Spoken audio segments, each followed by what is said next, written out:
আমরা কোথায় মামুনি? আমরা কোথায়? আমরা ছাদে। হ্যাঁ, বাংলায় 12 মাসের নাম বলি আমরা এখন। বাংলায় 12 মাসের নাম বলি।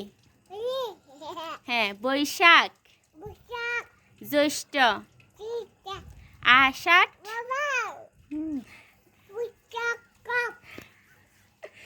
জ্যৈষ্ঠ, আষাঢ়, শ্রাবণ, ভাদ্র, আশ্বিন, কার্তিক। হ্যাঁ হ্যাঁ, বসি। কার্তিক, অগ্রহায়ণ, পুষ, মাঘ, ফাল্গুন, চৈত্র। মাশাআল্লাহ পারছে, মাশাআল্লাহ।